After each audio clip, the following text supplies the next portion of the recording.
et burkinabés se concertent sur la prise en charge des réfugiés ayant fui le nord de notre pays. Une délégation ministérielle malienne en visite au Burkina Faso s'est penchée sur les questions d'ordre sécuritaire et éducationnel avec les autorités burkinabées.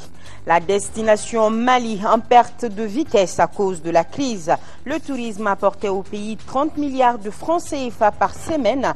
Hélas, ce n'est plus le cas. Comment les professionnels du domaine, notamment les agences de voyage, s'en sortent aujourd'hui? La réponse dans ce journal. Nous sommes dimanche 24 juin. Bonsoir à tous et merci de votre présence. Le directeur du Centre africain d'études et de recherche sur le terrorisme vient de séjourner ici à Bamako. Francisco José Madeira est venu échanger avec les autorités maliennes sur la situation qui traverse notre pays. Madeira estime qu'il est urgent de trouver des voies et moyens permettant de mettre fin à la crise actuelle. Il est au micro de Ibrahim Traoré. Nous sommes venus ici, au Mali, pour nous entretenir avec les autorités de transition, tout d'abord pour mieux comprendre, mieux cerner le niveau, la nature de la menace. Et deuxièmement, qu'est-ce qu'on peut faire ensemble avec les autorités pour contrôler cette situation. Et effectivement, pas question d'accepter qu'un groupe, quoi qu'il soit, essaye de diviser le pays. Quoi que ce soit sa motivation, quoi que soit sa raison, ça c'est pas acceptable, c'est inacceptable. Alors il faut qu'on trouve une solution pour que ces gens-là reviennent à la raison et abandonnent ces propos-là.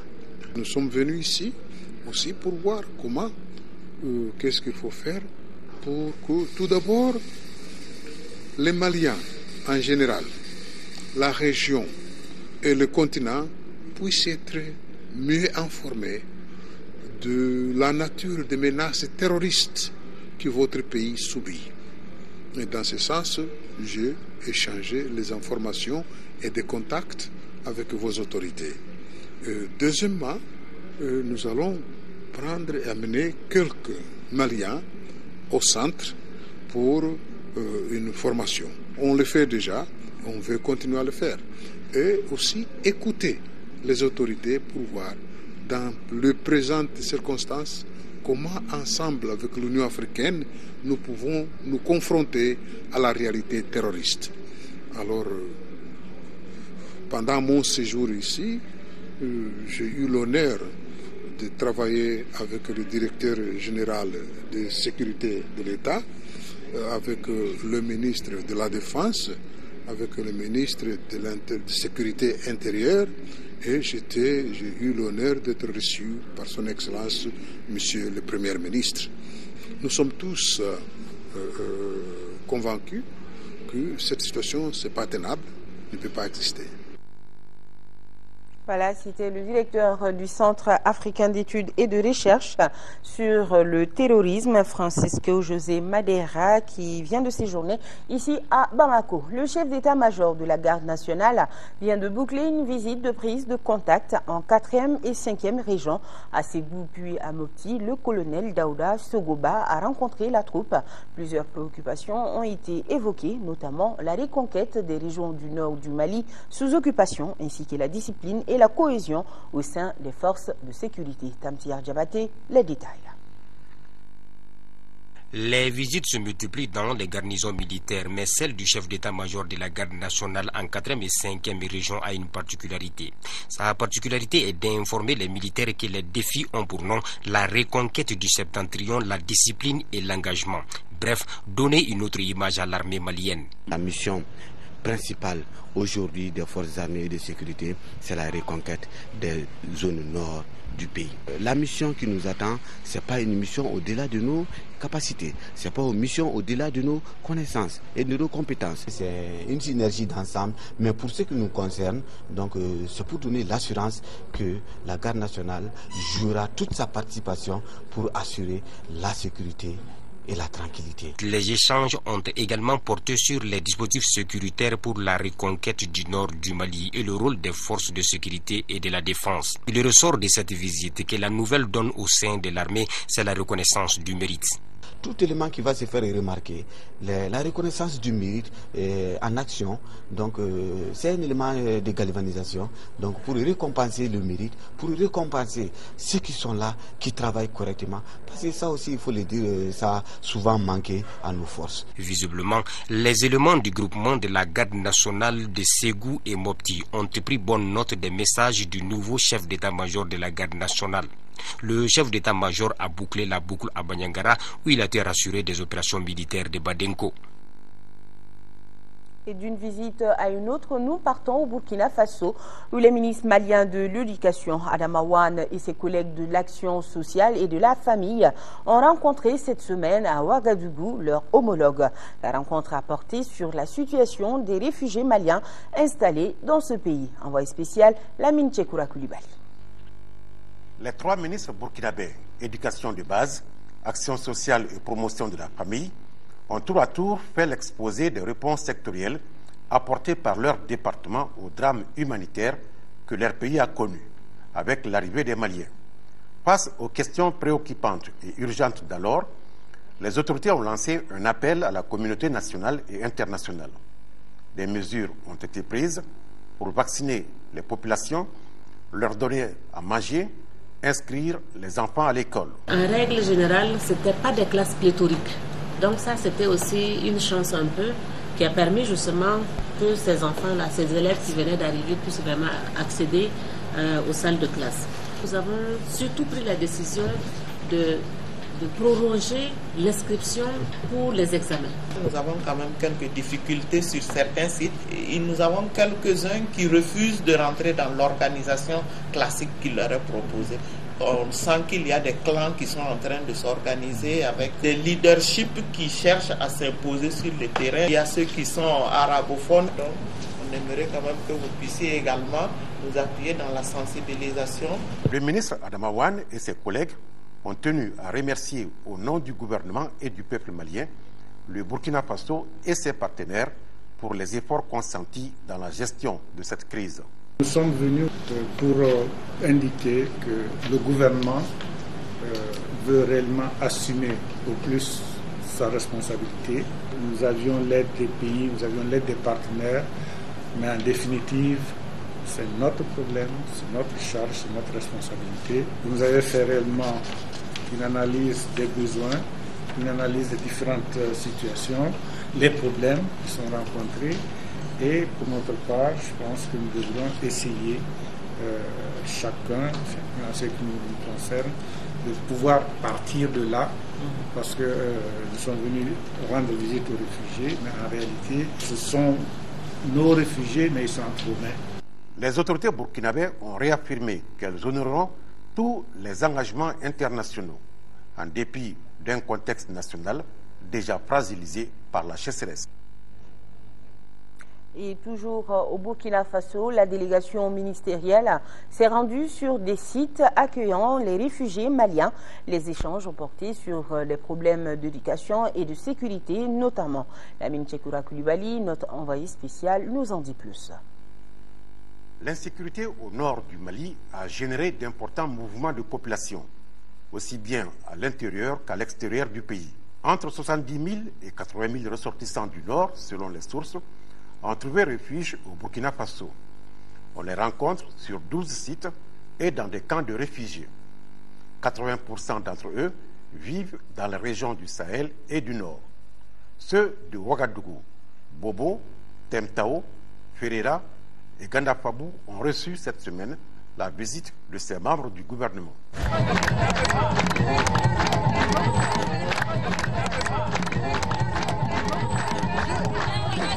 Ce sont des populations meurtries par l'exil que les émissaires du gouvernement ont rencontrées. On veut que vraiment cette délégation qui est venue retourne avec des bonnes nouvelles. Tous ne parlent pas le même langage cependant. La première rébellion du Touareg, c'est en 1958. Toujours des fausses promesses, toujours des fausses solutions. Nous vivons le même sort. Les pays nous rejettent par-ci par-là. ceux qui disent que les problèmes communautaires entre sédentaires et, je dirais, les gens du Sud ont commencé en 1958, c'est pas vrai. En 1374, Marie Diatta II a combattu dans les grottes de Kidal. En 1400, Makan III a combattu à Takeda. Et c'est en 1433, à la chute de l'Empire du Mali, que pour la première fois les Touaregs ont pris Tombouctou. Avant que Soni Alibert ne rentre à Tombouctou. Notre histoire commune ne date pas d'hier et ce n'est pas l'homme qui l'a fait, c'est Dieu et le temps qui l'ont fait. Ce que vous avez dit aussi comme raison de la situation dans laquelle nous nous trouvons aujourd'hui nous interpelle tous. Nous sommes entre frères et quel que soit ce qui va arriver. Nous sommes pour la paix, nous allons chercher la paix par tous les moyens. Au MNLA, nous demandons de ne plus parler d'indépendance totale, car nous ne pouvons pas braver la grave responsabilité de couper le cordon ombilical qui nous a unis des siècles durant à toutes les composantes du peuple malien, les Soraïs en particulier. Et il y a un autre problème qui est là aussi. Récemment, on a des parents qui sont décédés. Pourquoi? Parce que l'armée malienne, souvent, elle-même n'arrive pas à faire la différence entre les rebelles, les civils qui sont là-bas. Il faut que l'on prépare, il faut que l'on accepte. Nous devions évidemment sécuriser le pays et cela passe justement par aussi une réconciliation, un retour à nos valeurs fondamentales. Notre peuple était réputé pour avoir su cultiver cette culture-là pendant des décennies, des siècles, c'est le mot exact. Et c'est pourquoi, justement, tout le monde est dérouté que nous soyons confrontés à une violence de cette échelle-là, à une haine, pourquoi ne pas le dire, parfois, qui ne se justifie absolument pas. Ces indépendantistes sont en réalité une infime minorité dans le groupe. Des voix discordantes appellent à privilégier le dialogue pour que prévale la stabilité du pays et la cohésion nationale. Ici à Bamako, un mot de politique avec cet atelier d'échange et de réflexion initié par le regroupement IBK Mali 2012. La crise qui secoue le Mali était au centre des débats avec pour objectif de faire des propositions de sortie de crise. À l'ouverture des travaux, le président du Rassemblement pour le Mali, Ibrahim Boubacar Keïta, a souligné la nécessité d'organiser un débat national regroupant toutes les composantes de la société. Le compte-rendu de Bourama Traoré. Cela fait 4 mois que le Mali traverse une crise politique et sécuritaire. Une double crise sur laquelle le regroupement IBK Mali 2012 décide de mener une réflexion approfondie. Ceci à la faveur d'un atelier d'échange. Principal objectif, faire des propositions concrètes de sortie des crises. J'invite les autorités du pays, instamment, à organiser sans tarder un grand débat national permettant des discussions approfondies entre toutes les composantes de la nation malienne. Ces discussions devront permettre de remettre le pays en marche en mettant fin à la confusion et la torpeur politique qui paralyse présentement l'énergie du peuple malien. Outre l'organisation d'un débat national, l'atelier recommande également la création d'un conseil national de transition et l'implication des pays du champ dans la résolution du conflit. À ces recommandations s'ajoute le maintien des attributions de l'Assemblée nationale à l'exception de la motion de censure et l'équipement adéquat des forces armées pour la reconquête du nord du Mali. La liste n'est pas exhaustive. S'il faut mettre des milliards, ces milliards qu'ils aillent dans les forces armées du Mali. Un équipement, toute force qui sera la bienvenue, qui viendra pour appuyer les forces armées maliennes, car nous n'avons perdu aucune confiance en nos soldats du Mali. Donc, on ne peut pas mettre l'armée malienne de côté. Ce serait lui faire injure, et injure grossière. Au jour de l'honneur, elle doit être là, au front pour la défense de la patrie. Et c'est elle qui doit libérer Gao, Tombouctou et Kidal. Et elle le fera, Inch'Allah. C'est dire qu'il est grand temps de dépasser les aspirations partisanes pour se consacrer à l'essentiel, le Mali. En d'autres termes, faire preuve d'unité dans la diversité. Nous devons taire nos intérêts, nos égos, afin de faire naître l'espoir sans que jamais la discordance de nos voix du Sud n'étouffe les cris de détresse du Nord. Engageons-nous-y. Afin que le Mali retrouve son unité. Oui, la question du nord du Mali également au centre du meeting organisé par le mouvement populaire du 22 mars 2012. Les organisateurs ont réaffirmé leur attachement aux résolutions de la Convention nationale dite souveraine. Le reportage de Aloustéini Touri. Pour les organisateurs, ce meeting s'inscrit dans le cadre de l'accord du 6 avril 2012 et dans la déclaration des forces vives réunies à Ouagadougou les 14 et 15 avril dernier. Outre le MP22, on y trouve le mouvement Trop c'est trop, Hier Woloton, la CNAS, pour ne citer que ceci. Exiger la conduite des affaires de la nation par des personnalités compétentes, honnêtes, intègres, ayant le sens de l'intérêt général et l'amour de la patrie, ainsi que l'émergence de structures nouvelles, adéquates et appropriées pour un véritable changement, prenant en compte les aspirations légitimes de l'immense majorité de nos populations, témoignent leur solidarité envers les vaillantes populations du Nord Mali meurtries dans leur chair, leur quiétude et spoliées de leurs biens, de leur patrimoine multiséculaire qui constitue la fierté de la nation tout entière par des bandits armés. Concernant la transition, le MP22 et ses partenaires ont aussi des propositions concrètes. Il recommande une période de 24 mois pour la durée de la transition. Il recommande au Premier ministre de plein pouvoir et en démocrate d'assurer l'égal accès de tous aux médias d'État. Pour la question du Nord, les organisateurs constatent qu'elle a été reléguée au second plan. Aussi, ils s'opposent à toute intervention étrangère et font confiance à notre armée pour sa résolution. Et sur un tout autre plan, les communes rurales de Kourouma et d'Oumanaba, en troisième région, apportent réconfort et assistance aux populations de Gouzouré et Bouna, respectivement dans les régions de Gao et Tombouctou. Ceci par une remise de 5 tonnes de céréales au maire des deux communes. C'était hier à Faux, en présence de notre reporter Omar Maïga. Ce geste de solidarité des communes de Kourouma et d'Oumanaba en troisième région en faveur des communes de Gounziré à Gao et Bouna à Tombouctou donne le coup d'envoi des relations jumelage solidarité initiées par l'association des municipalités du Mali lors de sa récente rencontre d'échange au sujet du nord du Mali.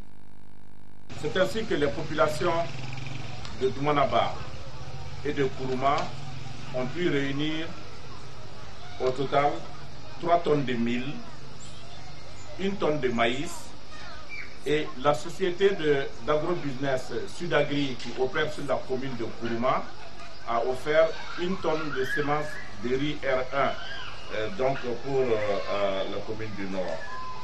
Nous avons l'association des grossistes qui a offert 500 kg d'igname pour la commune, et l'association des jeunes opérateurs économiques de Sikasso a bien voulu également faire une participation de 500 000 francs. L'initiative de ces deux communes du sud du Mali, à savoir Kourouma et Doumanaba, mérite une attention particulière. Donc je vous donne l'assurance que ces dons, on va les transporter et les amener dans la commune et dans tous les 10 villages. Parce que ces villages actuellement souffrent avec les rébellions. Au nom des autorités régionales de la troisième région, le sous-préfet de Kenya n'a pas manqué de remercier les heureux donateurs pour ces gestes combien nobles au bénéfice des populations du nord du Mali. Et toujours au rang des donations, nous vous rappelons l'élan de cœur de l'Association internationale des maires francophones, AIMF, en faveur des déplacés du nord du Mali vivant dans les 6 communes de Bamako, Ségou, Mopti, Tombouctou et Gao. À travers la mairie du district de Bamako, l'AIMF vient de faire un don de vivres, riz, mil, sucre et lait d'une valeur de plus de 26 millions de francs CFA. Le lot réceptionné par la mairie du district de Bamako a été distribué aux représentants des localités bénéficiaires par le maire du district, Adama Sankaré. C'était vendredi au cours d'une cérémonie dans les locaux de l'hôtel de ville. Selon Adama Sankaré, qui a loué ce geste de solidarité de l'AIMF, ce don de vivres annonce une série qui suivra dans les tout prochains jours avec la prise en compte des besoins dans d'autres localités du pays comme Kidal. Direction Caille, où le ministre du Commerce, des Mines et de l'Industrie, Amadou Touré, a rencontré vendredi les opérateurs économiques de la première région. Il les a invités à soutenir la cimenterie intégrée de Gangontiri, qui va bientôt commencer sa production, et à s'impliquer davantage pour l'approvisionnement correct du pays en denrées de première nécessité. Le ministre Touré a beaucoup insisté sur le respect des prix des produits exonérés, des prix fixés du commun accord avec le gouvernement. Au RTM Kai, Siaka Konate. Approvisionnement correct du pays en denrées de première nécessité en cette période de soudure qui coïncide avec le mois de Ramadan. Voilà le message que le ministre du Commerce, des Mines et de l'Industrie a délivré aux opérateurs économiques de la région de Caille. Amadou Touré les a exhortés à s'investir pour éviter les ruptures de stock et permettre à leurs compatriotes de traverser la période de soudure sans difficulté. Approvisionnement correct en denrées, respect aussi des prix des produits exonérés par le gouvernement, riz, brisure et sucre. On nous a rapporté que la région de Caille est une région qui consomme plutôt à l'image du Sénégal du 100%, mais nous demandons en tant qu'opérateur économique qu'en contrepartie des efforts extraordinaires que le gouvernement vient de faire à travers la défiscalisation totale du riz en renonçant à 18% de la TVA et à 10% des droits de douane, sachant que pratiquement aucun droit nouveau n'a été appliqué sur le sucre depuis plus de 3 ans. Même la TCI qui était de 55% a été suspendue. Que vraiment vous puissiez accompagner le gouvernement dans l'intérêt bien compris des populations, dans l'intérêt bien compris de vos entreprises, que vraiment il n'y ait pas de rupture par rapport à ces produits-là. Message bien reçu par les opérateurs économiques de la première région qui ont toutefois dénoncé ce qu'ils appellent la répartition partielle des quotas des produits exonérés. Aussi ont-ils expliqué au ministre les difficultés qu'ils rencontrent, difficultés liées à l'accès au crédit, au dédouanement des produits périssables, multitude des postes de contrôle, impôts et taxes jugés très élevés. Leur doléance concerne entre autres le bitumage de la route Kaye-Sadiola-Kenyeba, la construction d'un deuxième pont, le déplacement du scanner de la douane. Des doléances dont le ministre Amadou Touré a pris bonne note, même s'il avoue que certaines d'entre elles ne relèvent pas de sa compétence. Allez, une bonne nouvelle pour les ménages des villages et campagnes. Bientôt, une pompe à cordes sera disponible sur le marché. L'homologation de cette nouvelle technologie était au centre d'une rencontre tenue hier. Une rencontre organisée par la Coalition nationale de la campagne internationale pour l'eau potable et l'assainissement. Reportage Alpha Maïga. Voici une pompe à cordes. Une technologie de fabrication locale avec l'avantage que les pièces pour son fonctionnement sont disponibles. En clair, une technologie qui est une alternative pour les habitants de nos villages pour avoir accès à l'eau potable. Des populations qui ne bénéficient aujourd'hui d'aucun système d'adduction d'eau potable. Et c'est justement pour partager la stratégie d'homologation de cette technologie que la coalition Campagne internationale pour l'eau potable et l'assainissement a organisé cette rencontre. L'objectif de la présente rencontre est de permettre aux organisations et services techniques ici présents d'apporter leur contribution, qui, je n'en doute pas, sera de qualité sur la proposition élaborée par les membres du comité technique d'élaboration d'une stratégie d'homologation de la pompe à cordes. Vous conviendrez avec moi que chacun de nous ici présents aspire à une source d'eau moderne classique. L'initiative de la promotion de la pompe à cordes comme moyen d'exutoire a été prise au Mali par Oxfam GB en 2007 dans la région de Gao afin de contribuer à l'amélioration de l'accès à l'eau potable suite à la demande croissante en eau de boisson des populations en zone rurale. La question de l'accès à l'eau potable reste toujours, en tout cas pour le moment, une préoccupation majeure. Heureusement, depuis quelques années, la coalition nationale joue un rôle déterminant dans le combat pour l'eau potable, avec un seul objectif, permettre aux populations des villages et fractions de bénéficier d'un système d'approvisionnement adéquat. Hors du Mali, en Côte d'Ivoire, différentes arrestations ont eu lieu, notamment dans les rangs des militants du Front patriotique ivoirien, le parti du président dessus, Laurent Gbagbo. Des arrestations qui mettent en mal le processus de réconciliation dans le pays. Les arrestations de militants du Front patriotique ivoirien, parti de l'ancien président Laurent Gbagbo, font des vagues à Abidjan. Les unes de la presse s'interrogent sur le durcissement de la politique gouvernementale et les représentants de la société civile s'inquiètent d'un blocage du processus de réconciliation. Aujourd'hui, à quoi nous assistons, c'est les pro-Gbagbo qui sont pourchassés.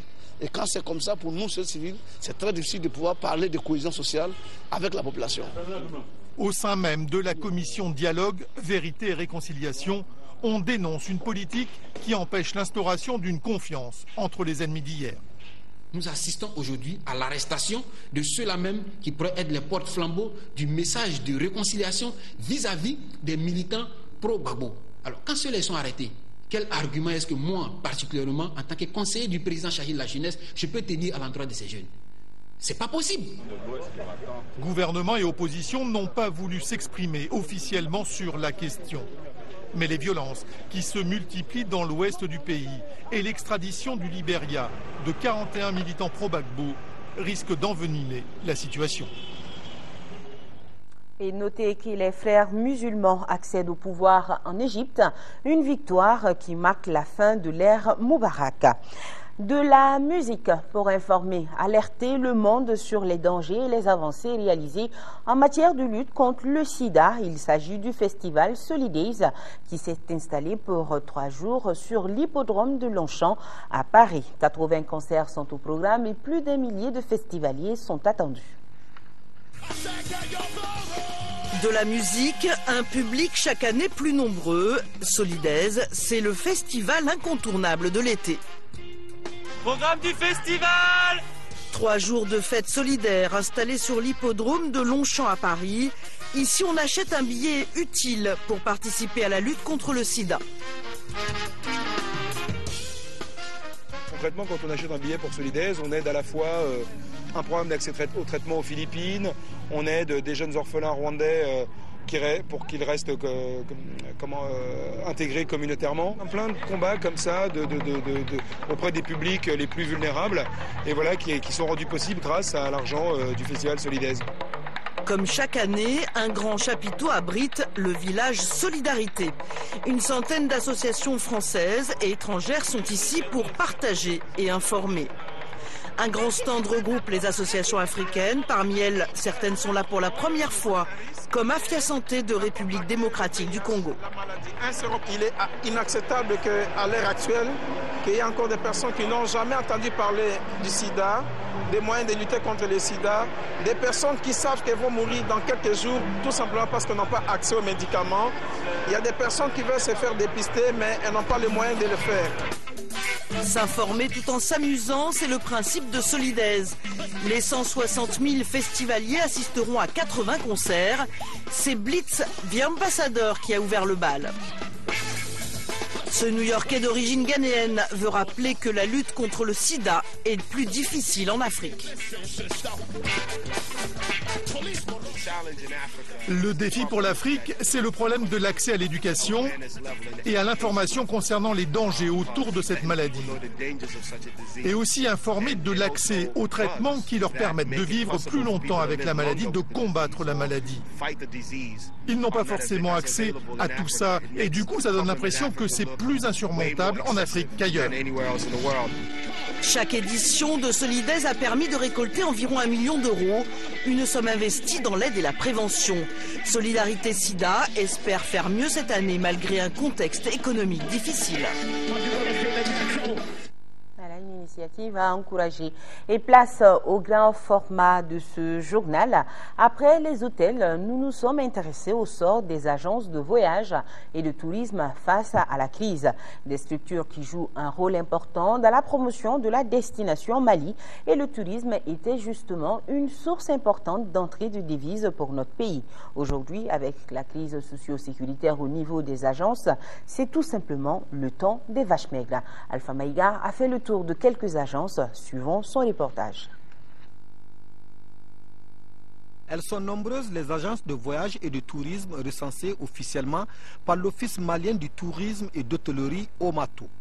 À ce jour, l'OMATO a dénombré 236. Toutes ces agences jouent d'habitude un rôle important en ce qui concerne la fréquentation de la destination touristique au Mali. Et qu'en est-il en ces moments précis?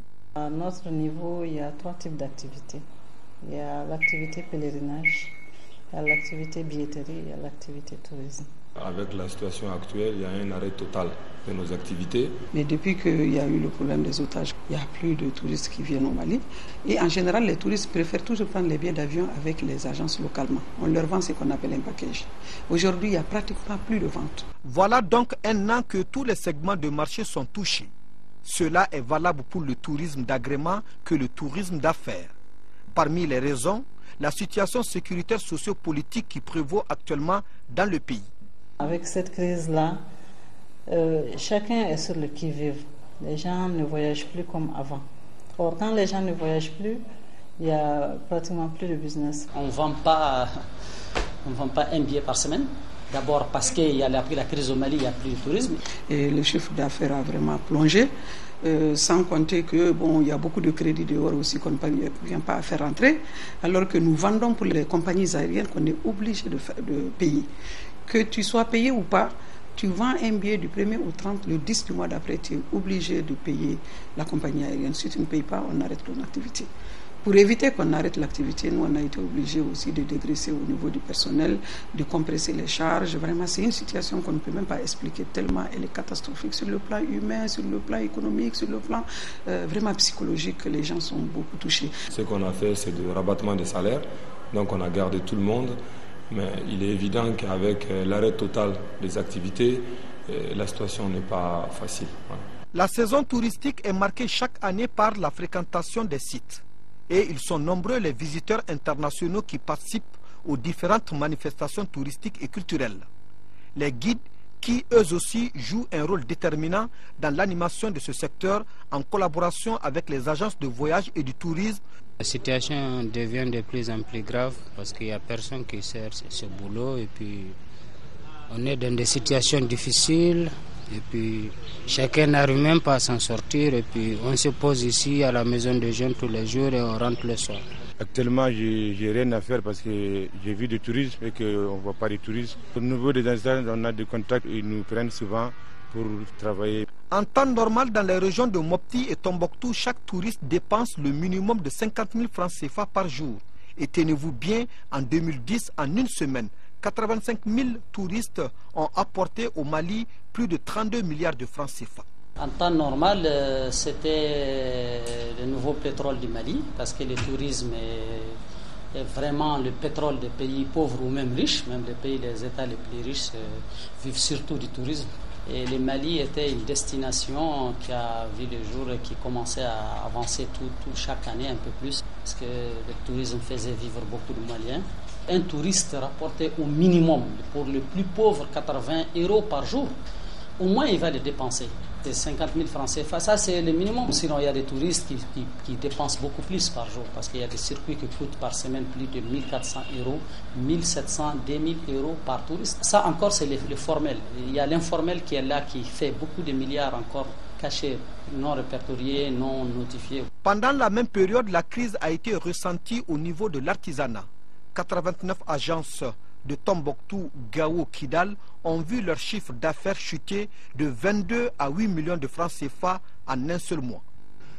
L'artisanat, par rapport à ce que ça produit comme devise à travers la vente de production, beaucoup plus du secteur du tourisme, parce que ce sont les touristes qui achètent les souvenirs et tout ça. L'artisanat occupe à peu près 90% de la population et peut-être quelque part plus de 90% des populations du Nord. Parce que chaque habitant du Nord est pratiquement un artisan à part. Du côté des agences de voyage et de tourisme, on est convaincu d'une chose: mieux vaut prévenir que guérir. On doit mettre les agences de voyage dans la même situation que dire, parce que c'est ce qui a toujours été dans tous les pays d'ailleurs d'Afrique et du monde par ailleurs. C'est-à-dire que les agences de voyage, on les a toujours classées comme les salaires. C'est-à-dire dès qu'on paye les salaires, on paye les agences de voyage. Pour la simple raison qu'on sait que les agences de voyage aident aussi l'État parce que les agences de voyage donnent des billets à crédit à l'État. Les compagnies ne donnent pas de billets à crédit à l'État. Donc ce qui nous touche, ça touche l'État d'une façon ou d'une autre. Donc l'État doit se trouver dans l'obligation de trouver une situation pour que toutes les agences de voyage ne meurent pas. Au regard de cette situation catastrophique, quelques mesures ont été élaborées par le département ministériel en charge du tourisme. Il s'agit surtout de mesures qui visent à aider les agences de voyage et de tourisme à se maintenir en attendant des lendemains meilleurs. Concrètement, le département envisage d'accompagner le secteur par des systèmes d'allègement. Les allègements fiscaux en termes de taxes, en termes d'impôts, mais aussi de recherche de mémorandums auprès de l'énergie du Mali en ce qui concerne le secteur eau, électricité, INPS, pour voir dans quelle mesure on peut effectivement soulager les opérateurs du secteur. La situation que vit le Mali et dont il a hâte de sortir a été éprouvante à tous les niveaux. Le tourisme et l'artisanat, deux secteurs porteurs qui n'attendent que la situation redevienne normale pour reprendre de plus belle. Voilà, dur, la crise du sport. Avant de refermer ce journal, d'abord un petit rappel du match qui vient de se dérouler entre l'Angleterre et l'Italie. Score final 0-0. Et c'est au tir au but que l'Italie s'est qualifiée 4-2 et qui jouera la demi-finale face à l'Allemagne. C'est le jeudi. Mercredi, le Portugal affrontera l'Espagne. Ici, nous allons parler du championnat national Ligue 1. La 23e journée a démarré hier avec deux rencontres. Le match COB à Estrial s'est soldé par le nul d'un but partout. Juste après, en seconde heure, l'AS Police a battu l'AS Sigui de Caille par le score de 2-0. Le résumé des deux rencontres, c'est avec Koumba Nyabeli. 15 défaites, 5 nuls et 2 victoires. Voici la AS Police en chiffres après 22 journées disputées. Conséquence, dernier du classement avec 12 points. Et désormais, le mot d'ordre est la combativité, la sincérité pour gagner. C'est dans cet ordre d'idées que les policiers entament cette 23e journée contre l'AS Sigui de Caille, 13e au classement avec 21 points moins 16. Le début du match est équilibré jusqu'à la 16e minute où Amidou Koné ouvre le score pour l'AS Police. 1-0, ce score nous conduit à la pause. La seconde période, l'AS Sigui montre un nouveau visage, mais bute dans le dernier geste. Oublié par les défenseurs caïsiens dans la surface de réparation, Mamadou Sidibé de la tête double la mise pour les policiers. Nous étions à la 79e minute. 2-0 en faveur de l'AS Police, ce sera d'ailleurs le résultat au terme de la rencontre. Avec cette victoire, les policiers occupent provisoirement la 15e place avec 15 points devant le stade malien de Sikasso qui affrontera l'ASCO le week-end prochain à Sikasso. Auparavant, en première heure, le club olympique de Bamako, 7e au classement avec 31 points ici en vert, et l'AS Real de Bamako, 10e avec 25 points moins 1, ont fait match nul 1-1. À l'aller, le Real avait gagné 1-0. Aujourd'hui, nous, on n'a pas de problème, parce que déjà, le championnat, pour nous, on peut dire que c'est fini, mais on est en train de chercher une place honorable pour le Real. Peut-être eux, ils voyagent le lundi. Nous, on n'a pas de pression, on va jouer, c'est le championnat, on va jouer. Au moins, pour quitter ici avec un bon résultat. On s'est bien préparé durant la semaine. Nous sommes à l'internat pour préparer notre match de compétition africaine. Ce match va nous servir de bien préparer pour faire un bon voyage au Soudan. Je crois qu'on a les ressources nécessaires pour battre cette équipe du Real. C'est avec cette pression que le COB entame le match et obtient l'ouverture du score dès la 5e minute par Adama Traoré. Un score qui sera maintenu jusqu'à la seconde période qui a vu Mamadou Samaké répliquer pour les Scorpions à la 52e minute. Au finish, la rencontre se solde par le nul d'un but partout. Au chapitre des statistiques, retenez qu'au cours de ces deux matchs, 4 buts ont été marqués. 4 cartons jaunes, 24 corners et 23 coups francs enregistrés. Beaucoup de chiffres. Et la 23e journée du championnat national de Ligue 1 s'est poursuivie aujourd'hui. Ici, à Bamako, le Djoliba AC a conforté son fauteuil de leader en dominant le CS du Goulouvla 5-0 dans le choc au sommet. La Jeanne d'Arc a battu les 11 créateurs de Nyarela 2-0. À Koulikoro, le Nianan a été battu sur ses installations 2-1 par le stade malien de Bamako. À Ségou, la Somme en déplacement a eu raison de l'AS Bakaridjan de Baraouli 1-0. Cette 23e journée se poursuit demain avec une seule rencontre ici à Bamako entre l'ASB et le CSK. À noter que le match stade malien de Sikasso-Asco est remporté au 1er juillet prochain. Et c'est sur ce que prend fin ce journal. La météo avec Rachel Tessougué tout à l'heure. Votre cinéma du dimanche, ce sera du James Bond, l'agent secret anglais. Vous aurez aussi le journal de l'Euro, puis la rediffusion de Yelebougou. Pour l'information, demain 10h-13h, Aïssata Ibrahim Maïga, 18h-20h, Dei Sissoko, et nous remercions nos fidèles téléspectateurs de Thiès, Ziguinchor et Dakar, c'est au Sénégal, en ayant une pensée pour ceux des régions du nord du Mali vivant sous occupation. Nous sommes de cœur et d'action avec vous. On ne vous oublie pas. Excellente soirée en compagnie des programmes de votre télévision nationale. Bon début de semaine.